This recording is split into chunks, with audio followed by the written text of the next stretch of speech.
যে আমরা সবাইকে জানিয়ে দিয়েছি, আমাদের অজিত ডোভাল নিরাপত্তা উপদেষ্টা সব দেশকে জানিয়ে দেওয়া হয়েছে।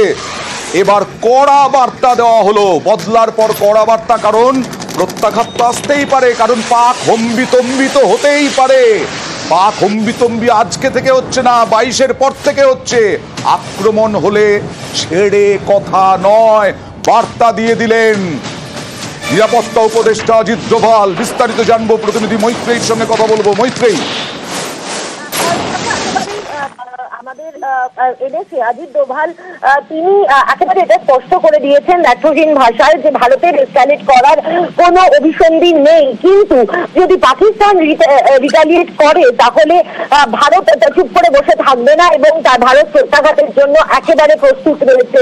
অর্থাৎ যদি পাকিস্তান এই হামলার পর তারা যদি পাল্টা হামলা করে তাহলে ভারতের তরফ থেকে যে ভালো রকমের প্রত্যুত্তর দেওয়া হবে এবং তার জন্য প্রস্তুত রয়েছে, সেই বার্তা অজিত ডোভাল দিয়েছেন। আজকে অজিত ডোভাল এই অপারেশন সিন্দুর হওয়ার পরে একে একে সমস্ত সেই ইউএস থেকে শুরু করে ইউএস, ইউকে, রাশিয়া, ইউএই সহ একাধিক দেশের উপদেষ্টারা জাতীয় নিরাপত্তা উপদেষ্টাদের সঙ্গে কথা বলেন, তাদেরকে এই যে অপারেশন সিন্দুর সম্পর্কে ব্রিফ করেন এবং একই সঙ্গে তাদেরকে উল্লেখ করে জানান যে ভারতের উদ্দেশ্য কি ছিল এবং সেখানে টেররকে ধ্বংস করাই ভারতের একমাত্র উদ্দেশ্য ছিল এবং ভারতের যে মেজার ভারতের তরফ থেকে নেওয়া হয়েছে সেটা অত্যন্ত কন্ট্রোল মেজার নেওয়া হয়েছে। কিন্তু একই সঙ্গে এই বিষয়টাও পরিষ্কার করে দেওয়া হয় ভারতের তরফ থেকে।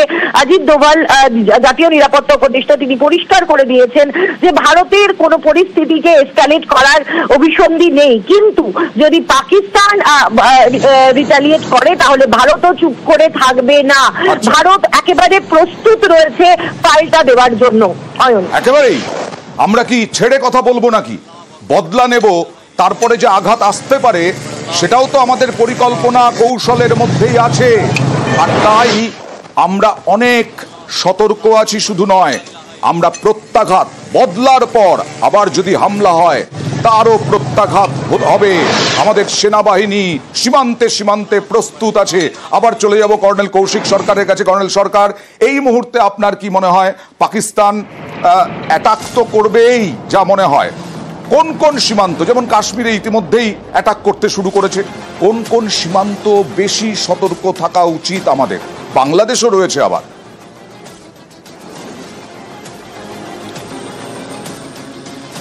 দেখুন, আমাদেরকে পুরোপুরিভাবে সতর্ক থাকা দরকার, পুরো কান্ট্রিকে সতর্ক থাকা দরকার, কারণ আমরা একরকমভাবে surrounded by enemies in various forms. তো আমাদেরকে সতর্ক থাকা উচিত এবং আমাদের যে ন্যাশনাল ইউনিটি সেটা কিন্তু একদম সামনে আসা দরকার এবং আমরা একত্রিত হয়ে এটা লড়ব।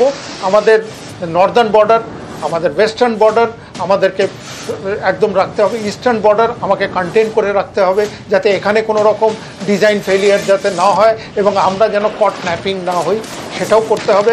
আমরা সেইভাবেই মোবিলাইজ করেছি, সেইভাবেই আমরা এগিয়েছি এবং সেইভাবেই আমাদের এতদিন সময় লেগেছে যে আমরা প্ল্যান করে রেখেছি যে আমরা যেই স্ট্রাইকটা করব পাকিস্তান তারপরে রিটালিয়েশন করবে এবং পাকিস্তানের রিটালিয়েশনে আমাদের কি জবাব হবে, কিভাবে আমরা প্রস্তুত থাকবো, আমরা সেইভাবে কাজ করব। এখনও তো ইন্ডিয়ান নেভি কি কাজ করছে আমরা সেটা তো পাকিস্তান দেখেইনি। আমাদের স্টেলথ ফ্রিগেট আইএনএস তমাল যে কি কমাল করতে পারে সেটা ওরা জানেই না। তো এই জিনিসগুলো এখনও তো সামনেই এলো না, এগুলো যেদিনকে সামনে আসবে সেদিনকে পাকিস্তান বুঝতে পারবে কি ভুল ওরা করেছে পেহেলগামে নিরীহ 22-26টা লোকের গায়ে হাত তুলে। একদম 26 জন নিরীহ তাদেরকে মারা হয়েছে জঙ্গিরা। আমাদের পরিকল্পনা আছে জঙ্গিদের ঘাঁটি যেমন ধ্বংস, পাকিস্তান তার প্রত্যুত্তর দেবে, কারণ জঙ্গিদের পোষে তো পাকিস্তান। আর সেই জঙ্গিদের যখন ঘা মারা হয় তখন পাকিস্তানের গায়ে লাগে, পাকিস্তানের প্রধানমন্ত্রীর গায়ে লাগে, আইএসআইয়ের গায়ে লাগে, সেনাবাহিনীর গায়ে লাগে।